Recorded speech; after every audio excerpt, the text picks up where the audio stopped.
Hello, book lovers. Welcome to Authors Love Bookstores, presented by A Mighty Blaze. I'm your host, Joe Moldover, author of the novel Every Moment After, and I am so happy to be here with you today. Authors Love Bookstores is a weekly online program held every Wednesday. I host and produce, along with my fellow writer and friend, Kimberly Hensel Lawrence. Our goal is to highlight independent bookstores across the US and Canada to tell you what makes them so special and to talk about what you can do for their ongoing survival. If you're live with us on Facebook or YouTube, please put a comment, put a question. We will get to as many as we can.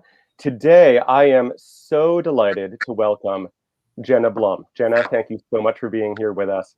For anyone who doesn't know, Jenna is the New York Times best-selling an internationally acclaimed author of the novels Those Who Save Us, The Storm Chasers, and The Lost Family, as well as the novella The Lucky One, in the anthology Grand Central, and numerous short stories. Jenna is also one of Oprah's top 30 women writers and CEO and co-founder of the literary social media company A Mighty Blaze. Jenna is based in Boston, where she teaches master novel and marketing workshops for Grub Street writers, where she's been an instructor for over 20 years. And Jenna's first memoir, Woodrow on the Bench, Life Lessons from a Wise Old Dog, will be published this October, and there it is. Also with us is Sarah Bagby of Watermark Books in Wichita, Kansas. Welcome, Sarah, and thank you for being here with us. Thank you for having me. Hi, Jenna. Hi, Joe. Hi, I'm so happy to see you. I can't even. I'm so happy to see you, my friend. It's so good. We miss you. I miss you too. I miss being able to walk down the street and get to the store and pester you and be like, hi, I have another event that I want you guys to host for me. Jenna, I'm going to come to you first. Oh, sorry, Sarah, go ahead. So we would gladly do it because, I know I think we're going to talk about events, and I know I have some stories to tell. Oh, God. Honestly, one of my favorite events of all times was when Jenna did an event for the novel, Little Family. Lost Family. About the restaurant in New York and how rich and beautiful, and it was a serious, heart-wrenching novel. And she got up there and Jenna, you were a stand-up comic at that event. And it was so fun. I'm like, this woman, and I'd had you for events for weather stuff and this and that and the other. And it was just surprising and wonderful. And, that book is just amazing. That book is amazing. And I went on my website to look at it again, and I found I'm starting to read the description of it that appears right at the top, and I'm thinking, wow, this sounds so good.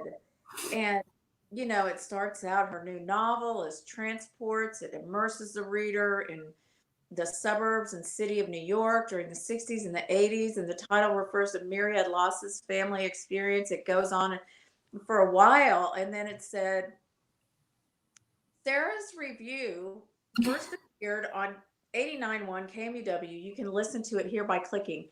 And I had written all that. Yes. Wow. Surprise. So good. And I loved it. Anyway, it was a couple of years ago, so I don't remember. But, it was so fun. So, yeah. That sounds like an amazing event. Jenna, I want to come to you before we talk more about events, because the reason that we're all here is because you love Watermark Books so much. And I wonder if you would just tell us a little bit about it and what makes it so special. Yeah, what doesn't make Watermark special? Sarah makes it special, first of all. Am I echoing, you guys? Am I good? I'm good. Okay. Okay, great. Thank you, Joe. Thank you for having me. You guys know you can't escape me since I run the Blaze. I'm like, when do I get to be on Authors Love Bookstores to talk about Watermark?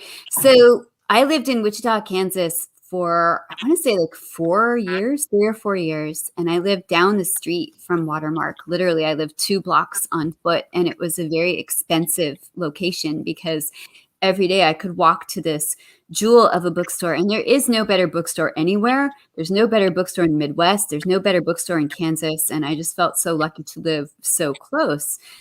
There was a cafe that I loved that made, I'm here is being remodeled, that made really good coffee drinks, which I availed myself of every single day while I was writing the novella for The Lucky One for Grand Central. And I would go in and pester Sarah and be like, hi, love you. What books have you got? What new books? And I would go and front my own books on the shelves if they hadn't already been fronted. The staff is so knowledgeable and so in love with books that I would try to sneak in incognito, not as an author, but as a reader, and go to the front counter with, my stacks and stacks of books. And people would say, oh, if you like that, you will like this, which I think is the hallmark of a good bookseller. If you loved that book, you'll love this book. Fantastic selection of books. You guys had the books out before the New York Times even put their seal of approval on them. Beautiful front tables, like beautiful real estate that would bankrupt me every time I went in the store.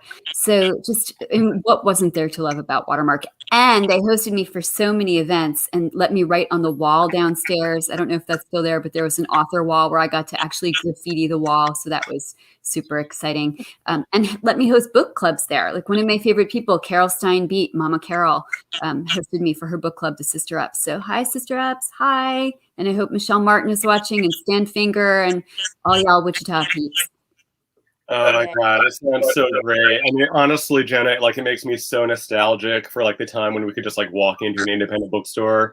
Because I mean, so much of what you say just like embodies what people love about indie bookstores, just like the knowledgeability of the staff, the events, like the author wall, just like stuff like that. It just sounds so fabulous. Totally. Let's talk events. I love talking events with people. I love going to events. I'm in total withdrawal from being able to go to book events. I think that like author events at indie bookstores can be so many different things. They can be really funny. They can be really strange. Sometimes they can just be like wonderful. And I love asking people what their memories are about author events and their favorite events. Sarah, let me come to you first. Tell me about an event, or tell our audience about an event or events that stick in your mind from when such things were happening. Well, there are a couple things I just want to say about how weather affected some of our events, especially since we're talking to Jenna. But one of the, and this is, well, let me preface it by saying that I echo what you're saying about some are funny, some are strange, some are whatever, because you're hosting somebody with such an intimate knowledge of what they're talking about. It's personal. It's got a connective tissue with the audience. And so each event is memorable in its own way. When you host somebody who, they just spent years writing this book, whether it's fiction, nonfiction, whatever, you go away with some kernel that is deep and thoughtful that the author has spent years thinking about. It's not just I'm going to come and tell you a few things about a certain topic because I did some research on it. It's somebody who spent that time with it, which is why we love books anyway. But I do have to say some funny things about the weather because we hosted Lisa C for one of her early books. It was Peony in Love, I think. No, it wasn't that. It's one after it. And she, her plane was delayed because of weather. And so the audience is sitting there. I just, we don't know where she is. She's in the air. And I just kept, be patient. She'll be here. She'll be here. The store was packed. I mean, there were probably 85, 90, 100 people there, something like that. And she finally walked in, it was a half hour late, and the entire crowd just started clapping. And she was unflappable, and she was funny. And it was just one of those memorable things that in that moment when she walked in the door and the entire crowd got so excited, it was magic, and then she went up and she was really funny about it. And honestly, she had come from the airport, which takes 10 minutes maybe. and it was fantastic. I'll never forget it. And she's never forgotten it. That's so great. That's so great. Okay, go ahead. No, well, I was just, do you have another event you want to tell us about? Well, I do have one funny thing I want to tell you about. And Oh, yeah. Geography in Wichita and Kansas City. And we're not a suburb of Kansas City. We are a drive from Kansas City. It takes 3 hours. So we hosted another author, Kathleen Shine. She's written a book called Finnan Lady. She wrote a book called The Three Wisemans of Westport that is fantastic. I love her. She is she went to her hotel. She got to her hotel. She's relaxing.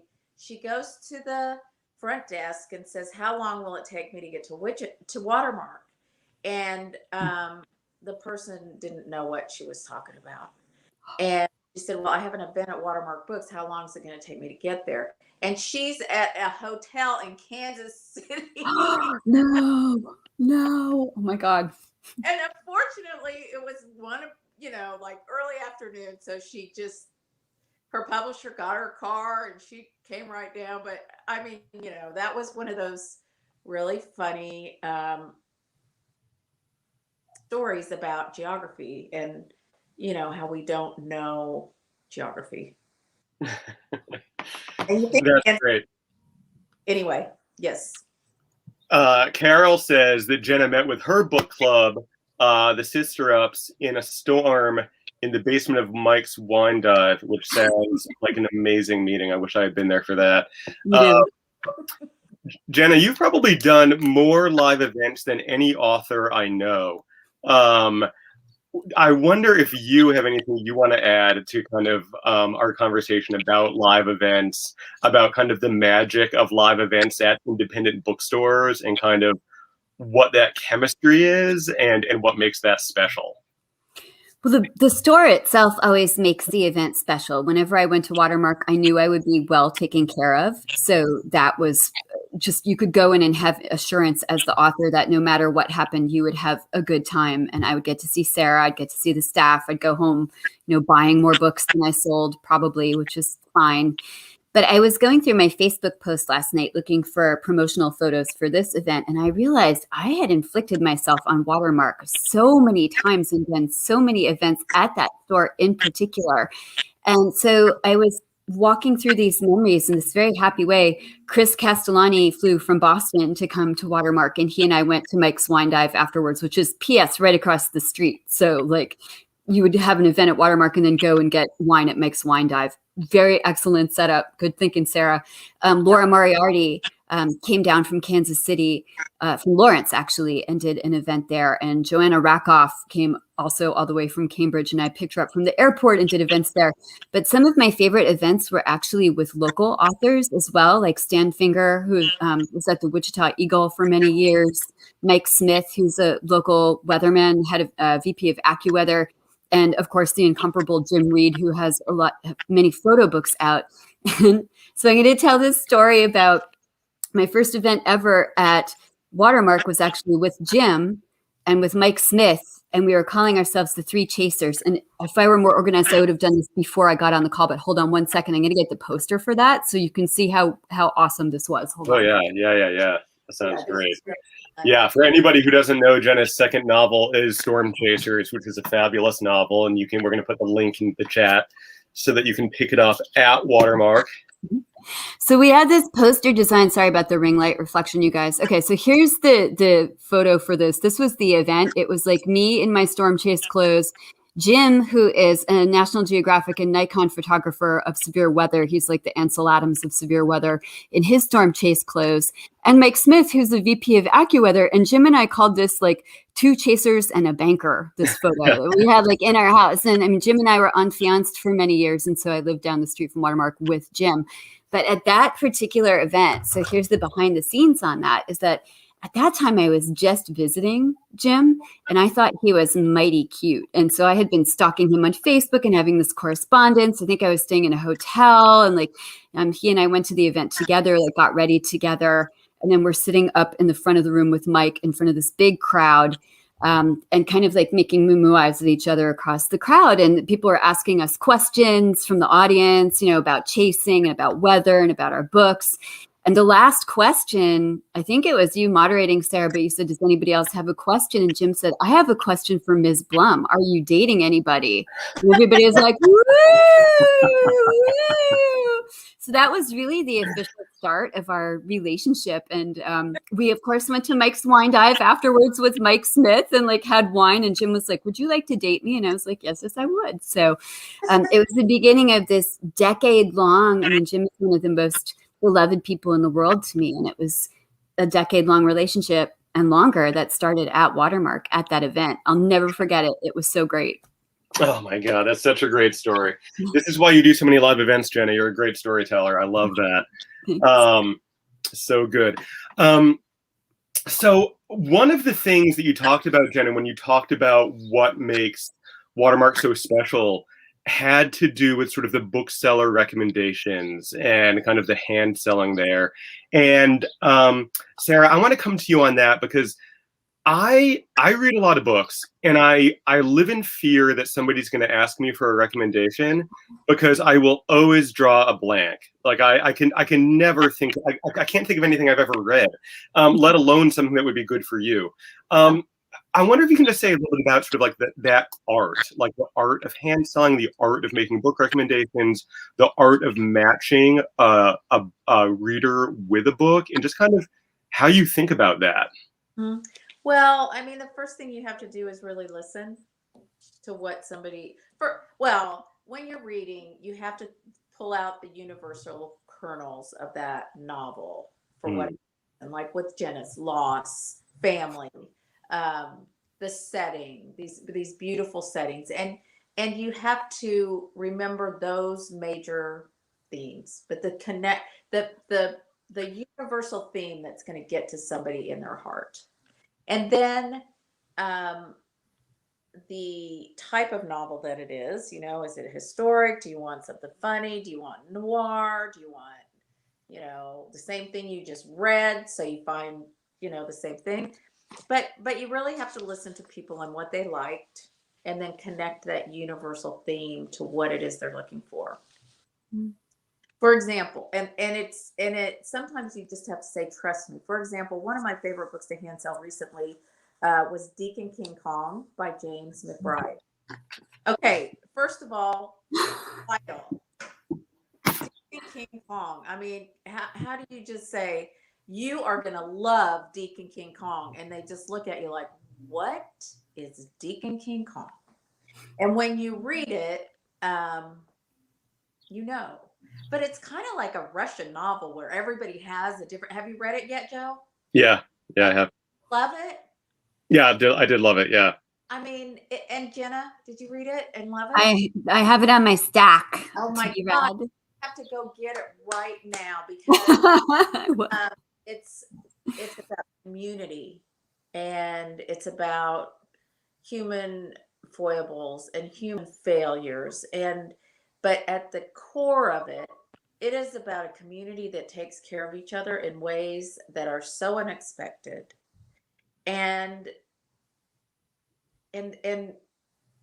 it's just, I mean, it starts with this chorus of this choir in this African-American church in Brooklyn in the 1960s. And they're always kind of this overseeing, and they start all the trouble, but then they also kind of help heal all the trouble. Anyway, I could go on about it, but the basic thing is it's about a community, and you read it to the end and you just say, Deacon King Kong is,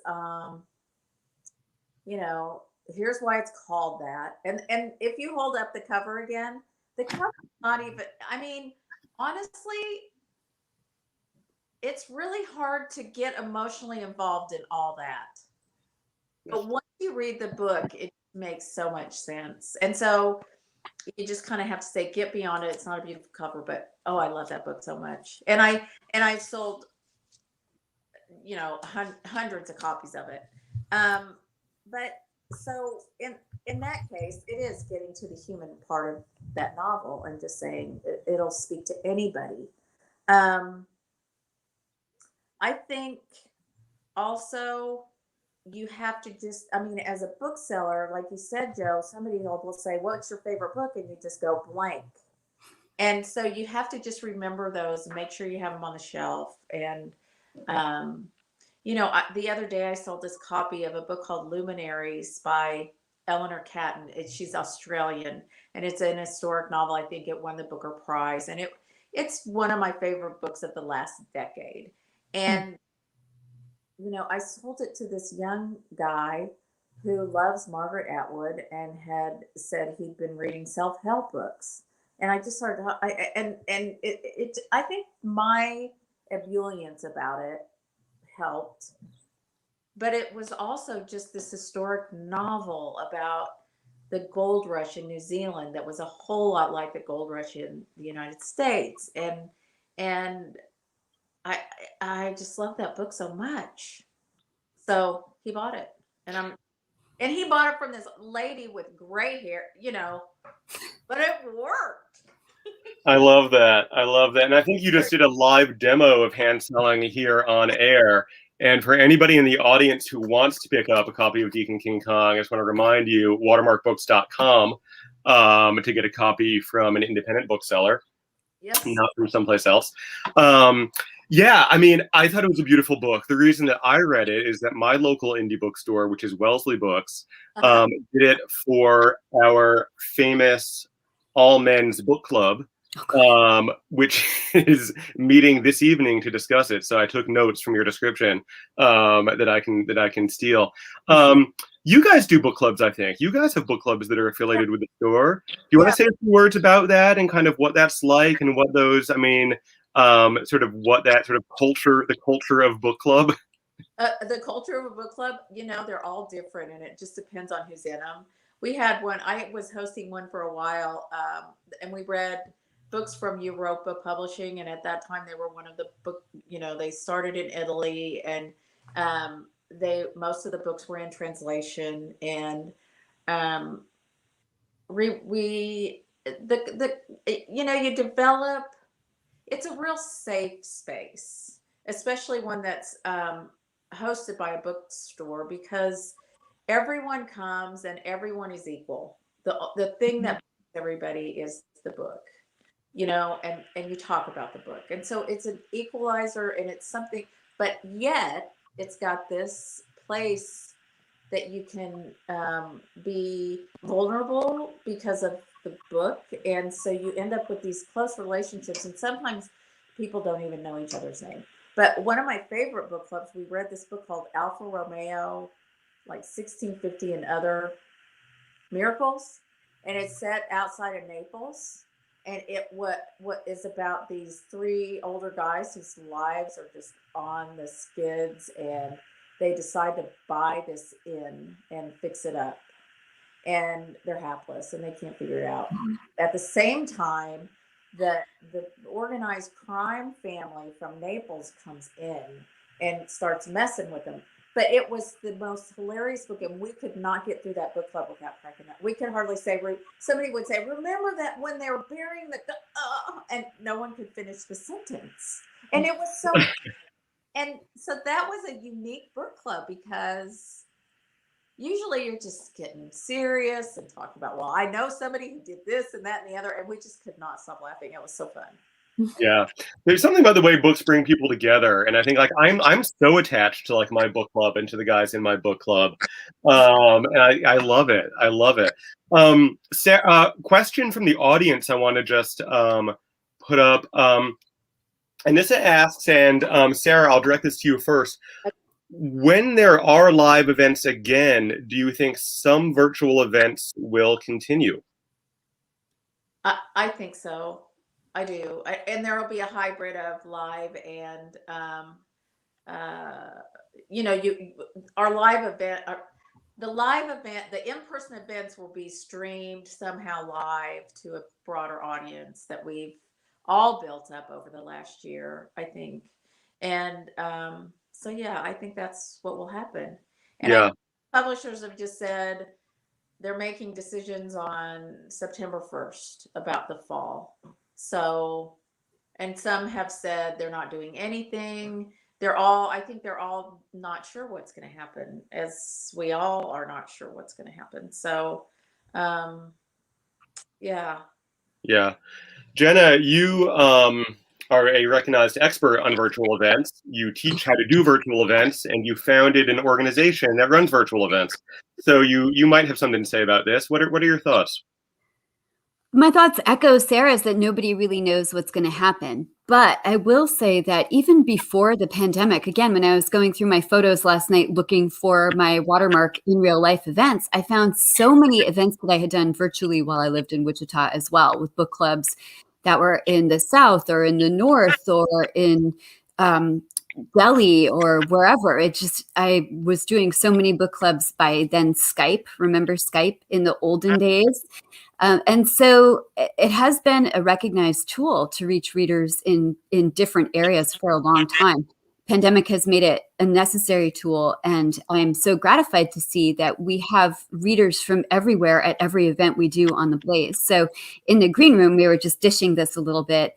My job and my sort of crystal ball forecast for Blaze is that even when I myself am doing real life events again after the pandemic, which I desperately want to do, desperately. Like, I am a hoe at the mic. I need a microphone. Give me my microphone. But even still, I want to have the angel on my shoulder of some technology like a GoPro or my iPhone and a ring light so I can live stream that same event to the Blaze and to other places so that readers can accompany me wherever I go and I can take you with me. So that really is my job at the Blaze and my goal and something I aspire to. Oh my God, you on book tour with a GoPro is like it's pretty scary. A channel I would pay good money to subscribe to. That's amazing. I love that. I'll give you a discount. Everybody who's watching, I'll give you a discount. Everybody's on that. It's so good. Yep. Sarah, audience question for you. So, most of our viewers really are passionate readers. Many of them are writers. I think a lot of people who love books kind of have the fantasy of being a bookseller, of running a bookstore, of spending all of their time in a bookstore.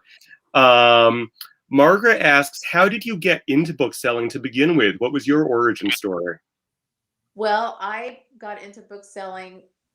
Okay, let me just say that I grew up in a family that all read books. It was my parents read. I went with my dad to the library Thursday when he was off work. I mean, we'd go to every bookstore everywhere.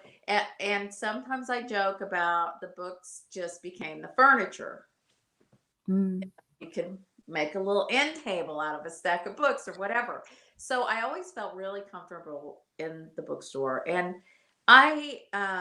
it took me a long time to get comfortable, just comfortable. And I got a part-time job while I was in college at the bookstore and that I own now. And it just felt comfortable. It was like, I just felt comfortable around books. They made me feel, it just seemed like I was supposed to be there. So, part-time job.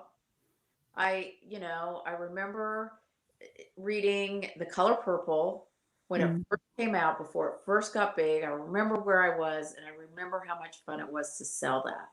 Same thing with Confederacy of Dunces. Those are my couple two. I read them when they came out, and I just sold them, and I was good at it because I felt about it. I mean, I could be comfortable talking about it. And it's still a place that has that. The industry, I mean, it has that at its core. The industry has obviously changed a ridiculous amount since then. But that's really how I did. And I wasn't afraid to work really hard and cultivate a team that is amazing and punch. They work so hard, and we just call it what we get, psychic compensation. It is. So I hope that answers the question. I think that's a great answer to the question. Jenna, I want to come back to you for a moment. One of the questions that I usually ask authors on this program is whether they've been able to be productive during the pandemic. Now, in your case, we know that you have been extremely productive during the pandemic. You founded this organization and have run it for a year. But then also along the way, you wrote a memoir. And I wonder if you would say a little bit about that. I wonder if you would say, first of all, we would love to hear a little bit about Woodrow on the Bench. And I want to remind the audience to pre-order it from Watermark. And then just also about like how you've been able to be creative during this time. Thank you. Yes, I've just been sitting here fangirling on Sarah and thinking Sarah's not just a bookseller, she's actually an institution. Like people know this about her, the quality of feeling for a book and for talking about books like they are your friends and things that feed your heart and your mind it's so palpable. So thank you for that. I have been weirdly productive during the pandemic. You know, there are these people who are like, oh, I'm going to learn French and write a book and do this and that. Like, I'm that person. I'm sorry. I didn't mean to be. It's definitely not in my constitution.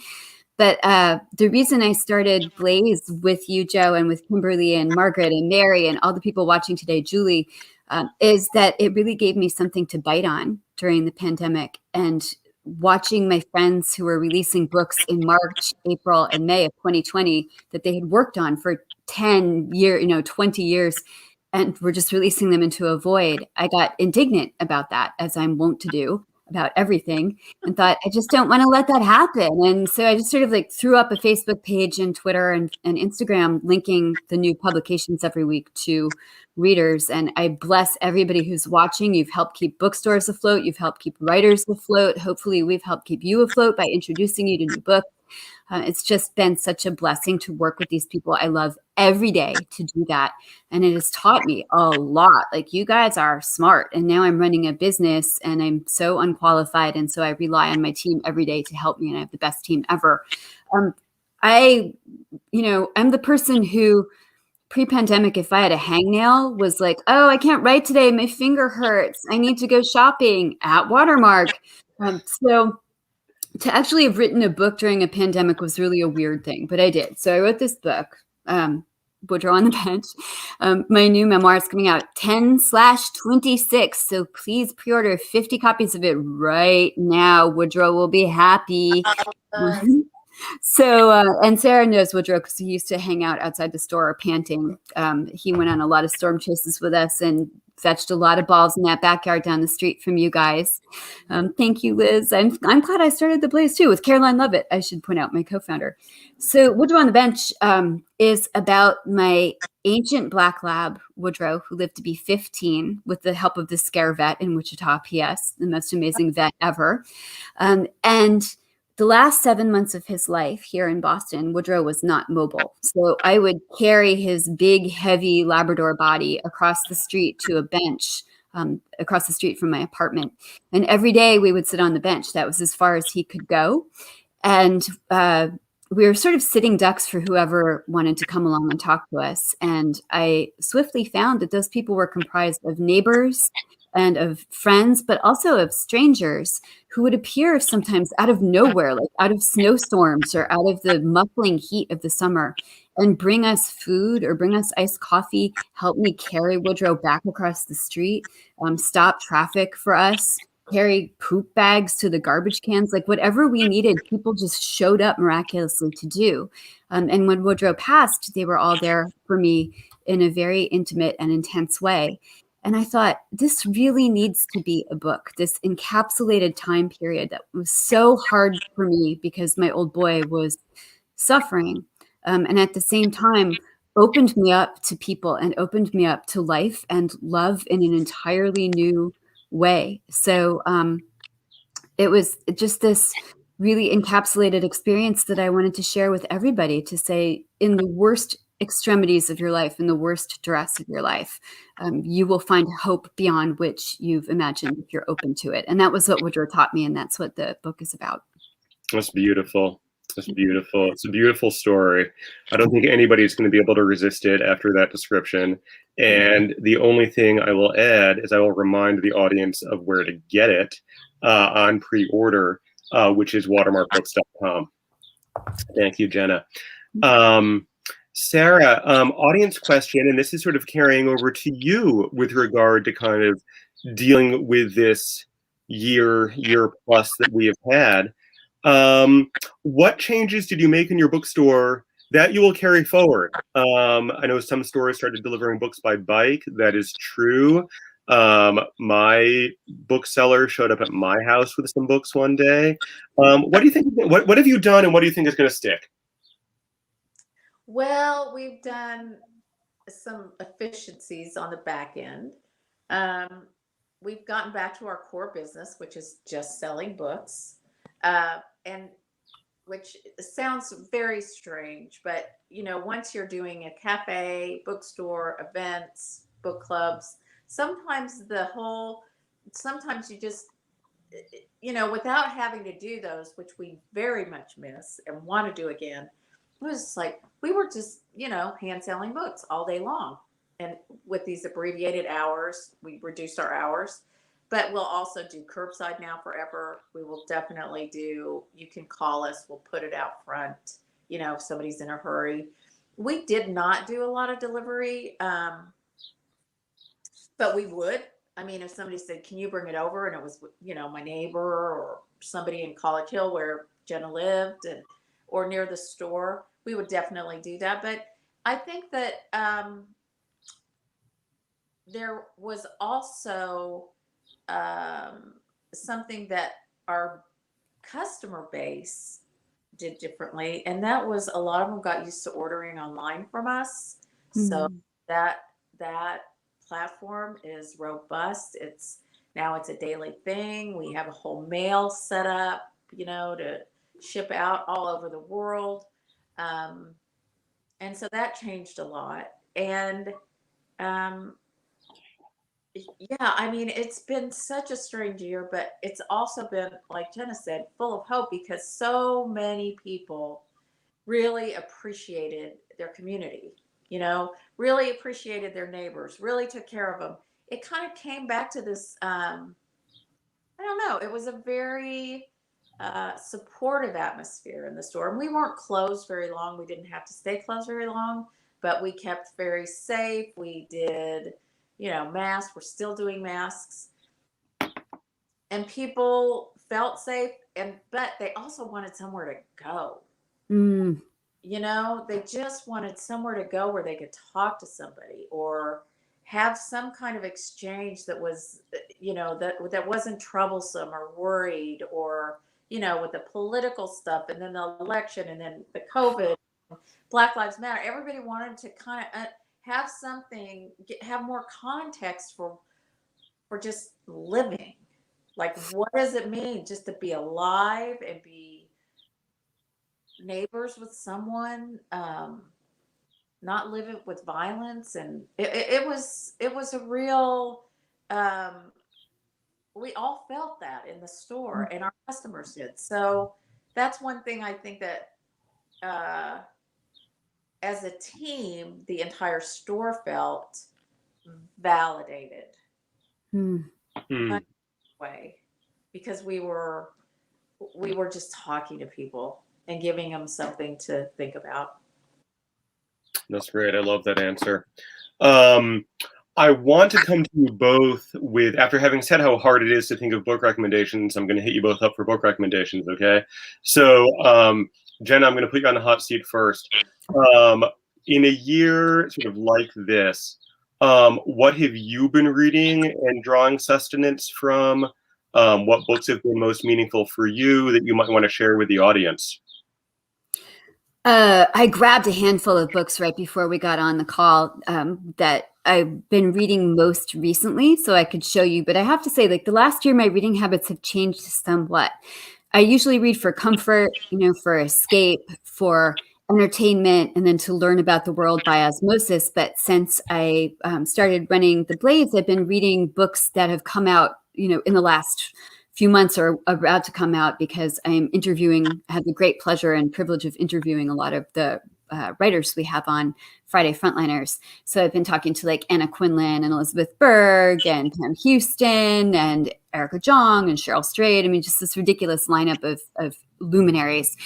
So my reading habits have shifted a little bit, but I'm going to show you guys some galleys that I'm super, super excited about and some stuff that is coming down the pike. So first up, White Space by our friend Jen DeLeon, who is young adult writer and also an essayist. And this is a book of essays by authors of color about what it's like to navigate around white space, which obviously like a white girl like me really needs to read. And this falls into my category of reading for empathy. Like I read to know what it's like to live in somebody else's skin.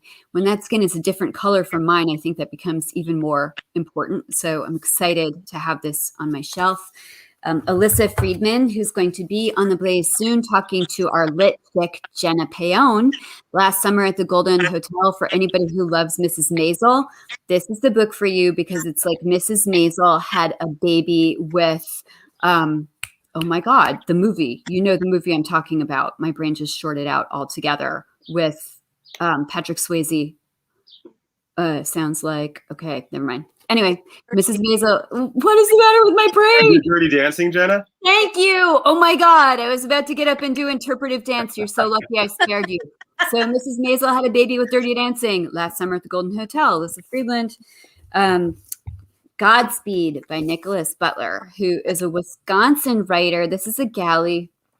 I tormented Nicholas to give me this galley because I loved his first novel, Little Faith, so much. I had this weeping fit on the couch at the end of Little Faith because it had this Steinbeckian quality to it. And then I stalked Nicholas on Instagram and was like, I love you so much. I love your book. Will you please send me the galley of the new book? So excited for this. I'm going to go storm chasing with Nicholas when this comes out. July 27th, I'm going to be in the Midwest. So we're going to have a little tete-a-tete. And finally, last but certainly not least, Lisa Genova's new book, Remember, which is now out in hardcover. This is the galley. I'm interviewing Lisa this Friday about this book. So remember, whatever you need to do, this is about, it's nonfiction about why our memories work, how our memories work, why we shouldn't be afraid of forgetting certain things, and how we can remember things better. And if you're like me and you're like, where's my phone? Where's my phone? Where's my phone? And it's right in your hand, you need to read Remember because it will make you feel better about your own deficient, dirty dancing, the thing that sounds like the thing with the man and the woman, the movie, your brain. Awesome. Great recommendations. Sarah, what about you? Books that have either been kind of personally meaningful and sustaining to you, or books that you've seen in your community and the community of people coming to the store sort of seem to be serving that purpose? What comes to mind? One book that has really done well is called Between Two Kingdoms, and I'm not going to try to pronounce her name because I can't. And it's about a woman. It's a memoir, and the author got her dream job in Paris, had her boyfriend, starting her life out of college to be a war correspondent. She was diagnosed with acute myeloid leukemia, which is terrible. And she recovered. But one of the things she did while she was sick was keep a blog. And she went to, and she connected with all these people. And so once she was better, she felt like she had to learn how to live again. So the between kingdoms are living and dying. And so she went around and visited. She went around the United States, really made a circle around the periphery, and visited people who she met, who she connected to the blog. And it's so personal, so full of life, so young. And anyway, it's a good one. And one that I left, Godspeed, I thought so good about men's relationship with torment. And there's a book coming out that I'm excited about called Damnation Spring. And the author is Ash Davidson. It's a debut. And it's set in a small logging community in Northern California in the 70s.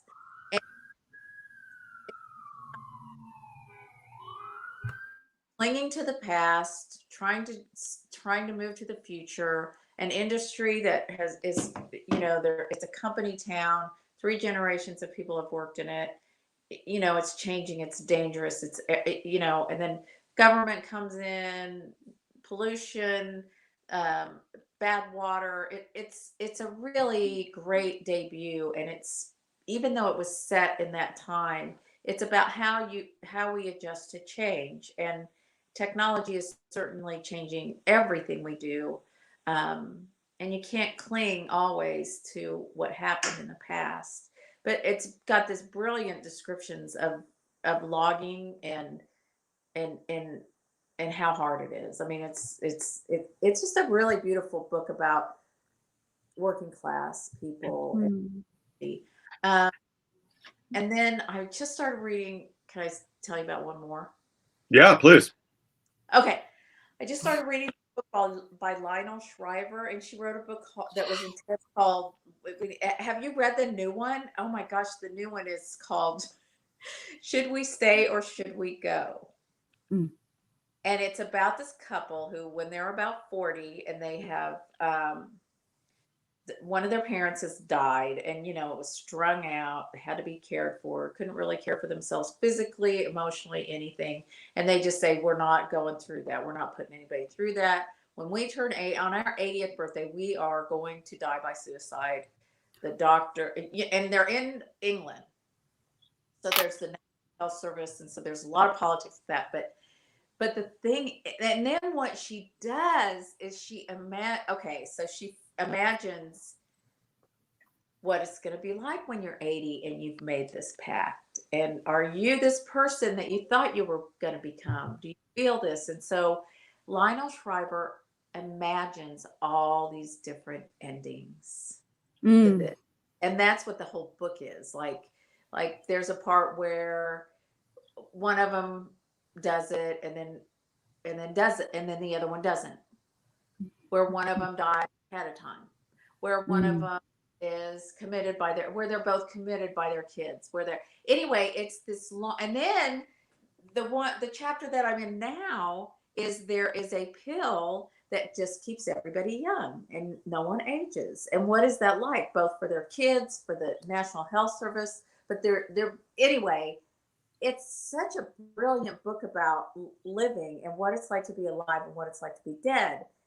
Because then when their kids are 40 and the parents are 80, but they don't feel like they're the 80-year-olds they thought they were going to be. What is it like for their kids? And they're talking about the parent, it's just a really brilliant book. I just think it's going to be a really great book. It sounds amazing. I can't believe it, but we are just about out of time. Our time is running down. And so I'm going to just ask one very last question of Sarah. This is a question that we like to come to booksellers with at the end of the program. And it is a complete the sentence. It's a finish the sentence, fill in the blank. So here it is. Sarah, running a successful bookstore is part hard work, part luck, and part what else? Caring about your community. Mm. That's a great answer. I love that answer. That's such a great answer. Oh my goodness. It has been such a complete pleasure to speak to the two of you today. Thank you both so much for being here. To the audience, thank you for being here. This is the 1-year anniversary of this show. This is the 1-year anniversary. So lots and lots of love and appreciation to my co-host, Kimberly Hensel-Lawrence, to you, Jenna, for starting this organization and for involving us in it, and to everybody at A Mighty Blaze. Sarah, thank you so much for joining us today. Oh, so pleasure to meet you, Joe, and to see Jenna is, what could be better in a day. Oh my God, stop. I do agree with that. I agree with that sentiment. To the audience, go to watermarkbooks.com, pick up the books that have been recommended, pick up Jenna's books, pre-order Woodrow on the Bench, Jenna's first memoir coming out this fall. There it is right now. Be back next week. We're going to Santa Fe. We're going to be at Collected Works in Santa Fe, New Mexico. This time, this place next week with YA author Alex Richards. Until then, thank you both so much. Thank you to the audience. Stay well and keep reading.